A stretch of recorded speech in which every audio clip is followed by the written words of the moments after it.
Indiana Newsdesk is made possible in part by Maller Grotner Plummer Attorneys, providing legal services to clients and the community. Maller Grotner Plummer Attorneys, understanding, expertise, results. Bloomington and Indianapolis, on the web at lawngp.com.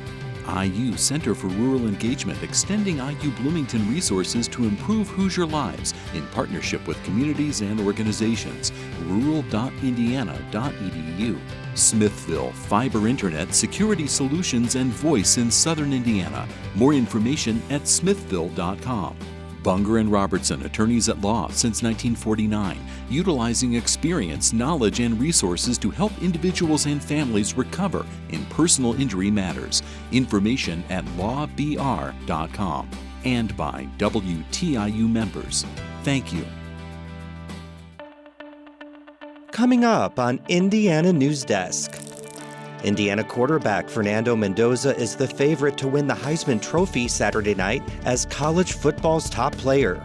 None of us were surprised that Fernando's a finalist. I think we all saw that coming for quite a long time. Mendoza would become the first Hoosier to win the prestigious award. The process of merging Ellettsville and Richland Township into one entity has begun with the creation of a reorganizing committee. And it is not at all that Ellettsville will be absorbing the township.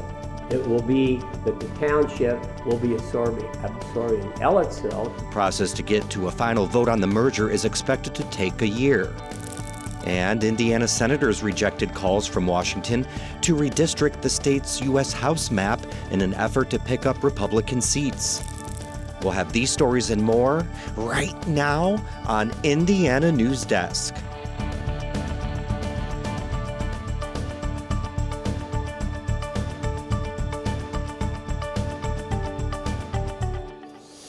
Welcome to Indiana Newsdesk. I'm Joe Wren.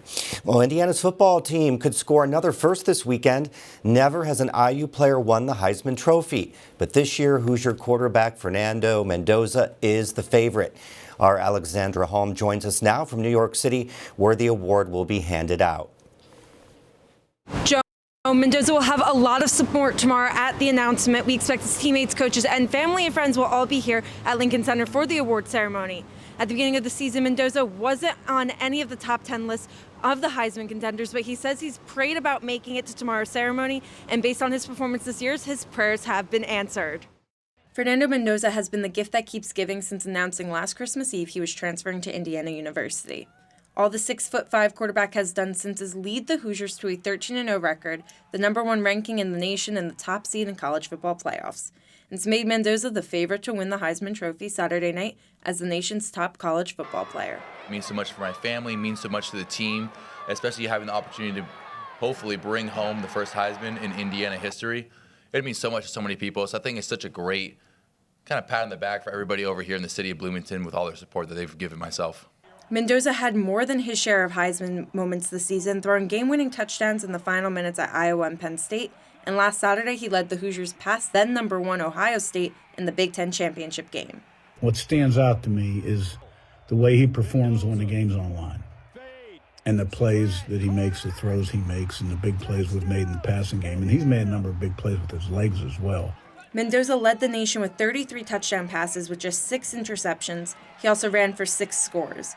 He admits he was motivated when the first list of the top 10 Heisman contenders was released, and his name was not on it. I was like, wow, I want to make a goal to myself, and really, it'd be so special. And I prayed about, imagine if I could just make the ceremony. How cool would that be? I'd be able to take that for the rest of my life. The Heisman buzz began to pick up in late September when he threw 5 touchdowns as Indiana rolled over the then #9 Illinois 63-10 in the Hoosiers Big Ten opener.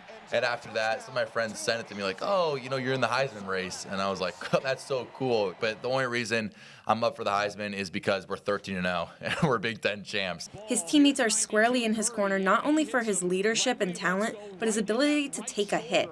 In the Big Ten championship game, Mendoza was briefly sidelined after getting drilled on the first play of the game. He is absolutely the Heisman. He's absolutely the best quarterback in the country, without a doubt in my mind. And he's absolutely the toughest quarterback in the country. The other Heisman finalists are quarterback Diego Pavia of Vanderbilt and Julian Sayin of Ohio State and Notre Dame running back Jeremiah Love. Mendoza says he's looking forward to meeting them at the awards ceremony, and if his name is called, Mendoza says he will be ready. Everybody, when you're a finalist, you got to prepare a speech because anything could happen. And I think as my duty as a finalist is to prepare a speech, so I've started preparing a speech. It's definitely not a final product yet. For Indiana Newsdesk, I'm Alexandra Holm. Mendoza has already been named the Associated Press College Football Player of the Year. He's just the second Hoosier ever to win the award, joining Anthony Thompson in 1988. The Heisman ceremony is at 8 p.m. Saturday and will be broadcast on ABC. The Indiana Senate Thursday overwhelmingly rejected a bill that would have redrawn the state's U.S. House maps to favor Republicans. As Pat Bean reports, Indiana became the first Republican-led state to rebuff President Trump's call to redistrict. More than half of the state's Republican senators joined all 10 Democrats to vote down the redistricting bill Thursday afternoon, 31 to 19. The bill, which breezed through the House last week, was meant to give Republicans all 9 of the state's seats in the U.S. House of Representatives. But polls suggested Hoosiers were opposed to the mid-cycle redrawing of the map. Dozens gathered outside the Senate chamber while the bill was debated, voicing their opposition. What we witnessed here today, the real winners are the Hoosiers. The Hoosiers have continued to make their voices known and have been definitely working hard to organize and mobilize. The map would have splintered Indianapolis into 4 districts that stretch deep into rural areas. It also split up the district in northwest Indiana that has also been a Democrat stronghold. President Trump has been urging Republican-led states to redraw their maps in an effort to retain control of the U.S. House in next year's midterm elections. Governor Mike Braun and Lieutenant Governor Micah Beckwith have also been strong advocates for redistricting. But for this session, redistricting will not happen. Well, I think, we can't revisit it this session because this is a bill from the 2026 session, and we can't revisit it this year. For Indiana Newsdesk, I'm Pat Bean. We're joined now by Indiana Capitol Chronicle reporter Tom Davies, who's been covering the redistricting saga. Welcome to the show. Again, thanks so much for being here. So Rod Bray said all along the Senate didn't have the votes, but were you surprised about the margin being so wide against? Well, yes. There were several senators who had said, they expected, and Bray had said all along that there weren't the votes to do it, but there were about 10 senators up until Thursday. We just didn't know. They had never come out and said publicly what they were going to do. And 7 of those ended up voting against the redistricting bill. So that certainly made it a majority of the Republican senators even voting against it, 21 to 19. President Trump, Governor Braun, others have vowed to go after Republicans who voted against redistricting. How will that play out? That'll be one of the big political questions coming in the next May's primary, and we'll know in January pretty much what that picture will be, because that's the filing period until the first week of February for any challengers to file. And whether this remains an issue, it's hard to tell. Certainly, they've made a lot of noise about it so far, but whether they want to go out and recruit candidates and sink money into them. There's a few that have already emerged that will be facing primary challengers, but that'll certainly be a political story that we'll be keeping our eye on early next year. What does it say about Braun's power in the state? Well, he certainly has torn at his relationship, especially with the Senate, being so directly attacking Senator Bray, the leader of the Senate, and the majority of the Republican caucus. Several of them said that, one senator told me that she thinks the governor needs to apologize to Senator Bray for things he said. So there's definitely some torn relationships there, and that'll be another thing to see how well they're able to cooperate after they're back in session in January. So obviously this is a win for Democrats. Will the way the redistricting fight played out possibly help them in the midterms? Well, I had one Democrat legislator tell me yesterday that if nothing else, it's helped them get organized and get supporters rallied on their behalf. It won't be as hot an issue for them since the congressional districts will remain the same. But whether they can turn any of that organization into success next November, that's a long ways off. So it's another thing to watch for, but they're hoping that does spur them along some. More to come, more to come. Tom, thank you so much for your time. Appreciate it. Well, thanks for having us on. An unhoused encampment on the south side of Bloomington will not be evicted next week as had been planned. The commissioners posted 7-day eviction notices December 1st at the camp on the Thompson property near RCA Park. But after pushback from concerned community members, the commissioners granted a 1-week extension. They asked for guarantees the camp would not be cleared, but that didn't happen. I think committing to, hey, we're going to not do anything no matter what until a certain date kind of ties their hands if it does become unstable and something does need to happen. The Monroe County Sheriff's Office says it has no plans to enforce an eviction. Seven Oaks Classical School won't receive an $1,800 grant after all. The Monroe County Commissioners voted Thursday to not give Seven Oaks the money from the Sophia Travis Fund, saying it's an inappropriate use of tax money. It came after the County Council had voted unanimously in favor of making the donation. I haven't received any communication from the council about a donation, so if they want to bring it, they can bring it. Seven Oaks said the money would have gone for test fees for students in need and a food security program. Indiana's only predominantly black institution will pause operations by the end of the year because of financial challenges. Martin University was founded in 1977 on the east side of Indianapolis, but board chairman Joseph Perkins says declining enrollment and the lack of an endowment have made a pause in operations necessary. Officials say they are exploring options for the future. The move comes just weeks after the university's president resigned. The first bobcat trapping season in more than 50 years has ended early after the state's predetermined quota was met. The season was scheduled to run from November 8th to January 31st, but trappers met the limit of 250 bobcats in just 4 weeks. The DNR says it will survey the trappers on their methods in an effort to determine how healthy the bobcat population is in the state. Coming up next on Indiana Newsdesk. The town of Ellettsville and Richland Township have begun work on merging the two into one government entity. And gymnasts are looking for options after Bloomington High School North and South canceled their seasons. These stories and more right here on Indiana Newsdesk. For me as a storyteller, I've learned that the most powerful stories are a combination of the universal and the unique. And that is that there has to be a common thread in the journey of the characters or the narrative through line. And I think that's what, great programming does. Take it from a storyteller. Support your local storytelling by becoming a WTIU sustainer. Hello, I'm Todd Gould, Senior Producer Director at WTIU.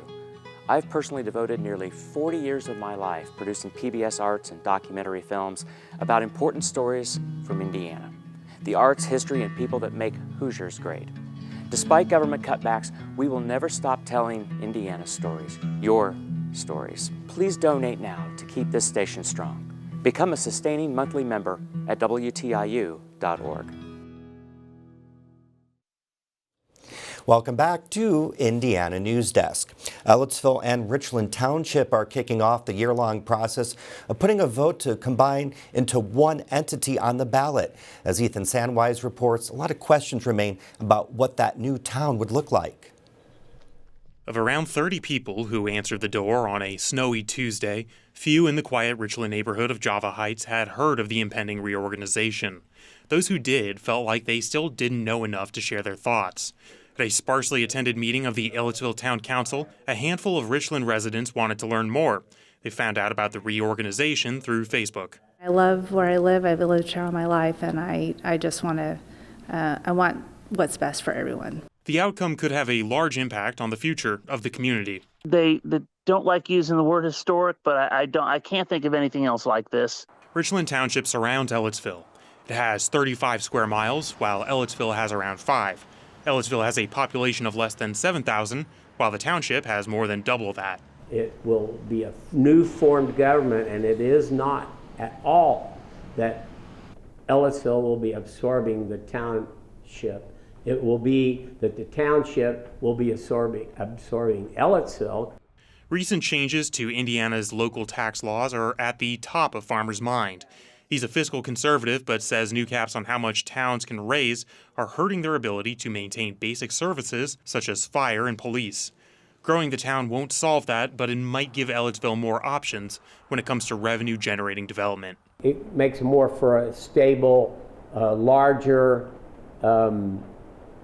area that we can provide economic development that may bring us back. The reorganization could change who shows up when you call the police, who plows your roads, what you pay in property taxes, and what you're allowed to build in your backyard. If all goes as planned by the town council and township board, residents of the town and county will each vote separately on whether to approve reorganization in November. A lot of times these decisions are made by a few people, but this is going to be made by everyone in the township. Proponents argue it will give people in the township more local control, especially if they own farm animals or want to subdivide their property. We would no longer be subject to Monroe County's control over what we can do with our land. Ellettsville is working with a consulting firm, Baker Tilly, to think about how reorganization would look. It includes different tax rates and different services for urban and rural districts. The most that the change would be approximately $250 a year for anyone, but that is actually within the town limits. All those details would be decided by a reorganization committee consisting of 3 members from the town, 3 from the township, and 1 to be picked by the rest. That takes us back to Monday's town council meeting. Farmer's short list of candidates proved contentious.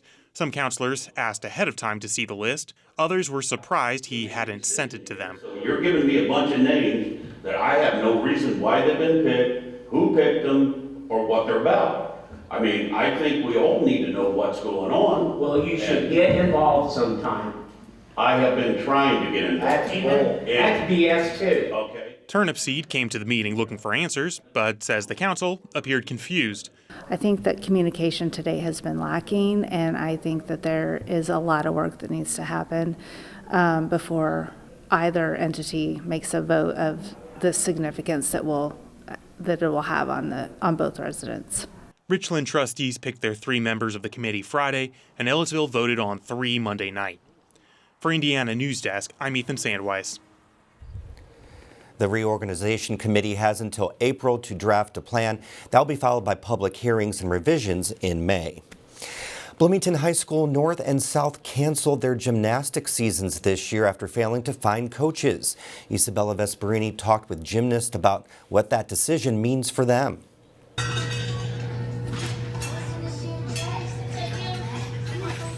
June Harrison has been doing gymnastics since she was 4 years old and competing at the Bloomington United Gymnastics and Soccer Center for 8 years. Now a freshman at North, she was planning to join the school's gymnastics team this year, which has gone to the state competition the last 4 years. But her season was canceled. I was actually really sad. I had known so many teammates that were interested in it, and I also was interested in myself, so it was definitely a heartbreak. And to those who had to quit, that's really sad for them as well.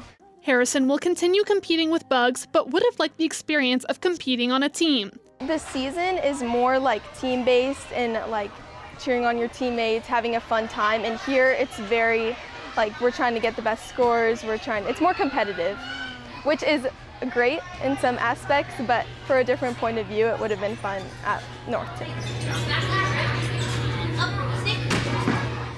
Both coaches stepped down at the end of last year's season. The Monroe County Community School Corporation has been trying to fill the positions since September.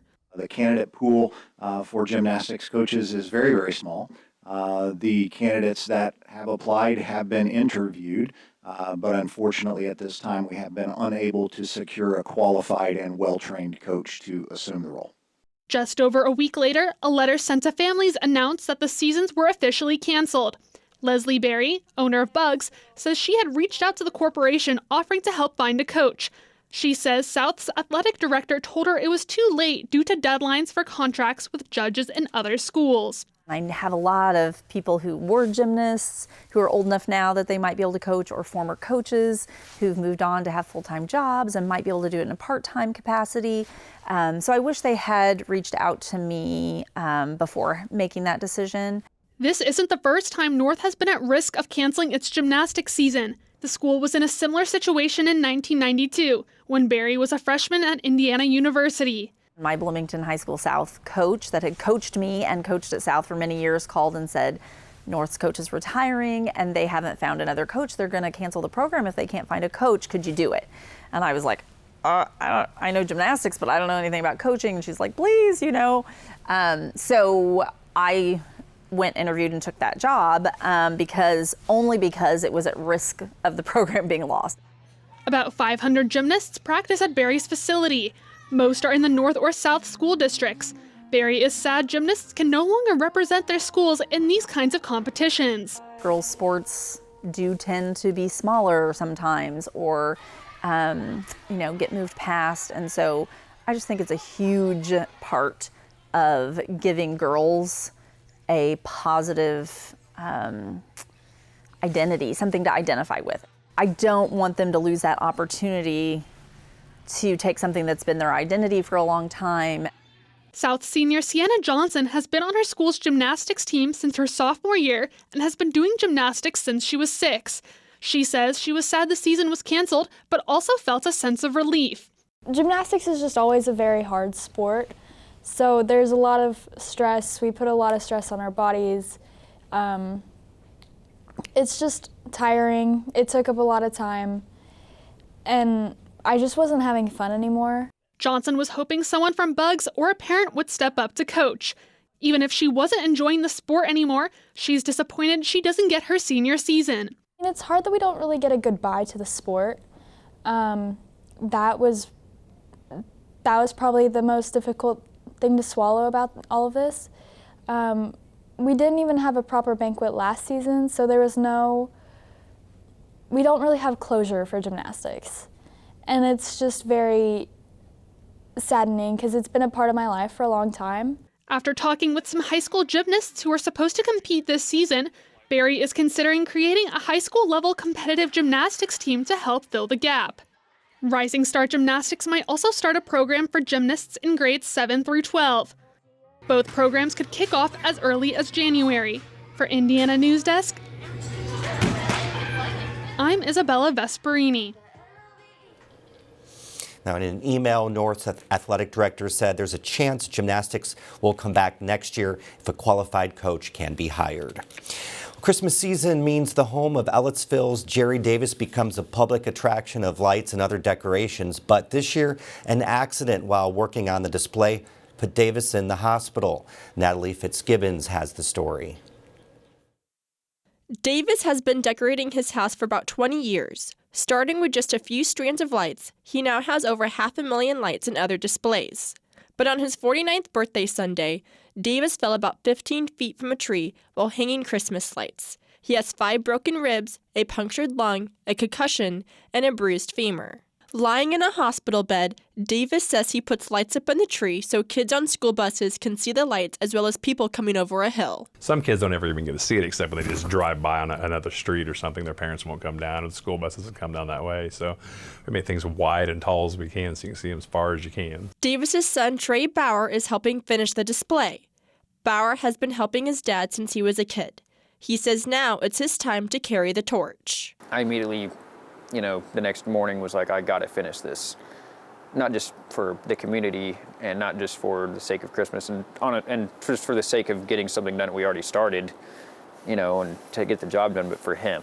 Davis says the lights should be done next week. They come on around 4 p.m. until 11:30 p.m. until New Year's Day.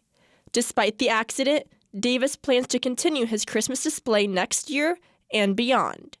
But that's what it's all about, is memories. And in the end, that's all we have are these great memories. And I want to be a part of as many of those as I can be a part of, and just trying to give back. It's just all it's about. It's just about, if you can't decorate, I'll decorate enough for you. For Indiana Newsdesk, I'm Natalie Fitzgibbons. That's the end of this program, but our work continues online as we cover the news throughout the week at WTIUnews.org. Have a great weekend.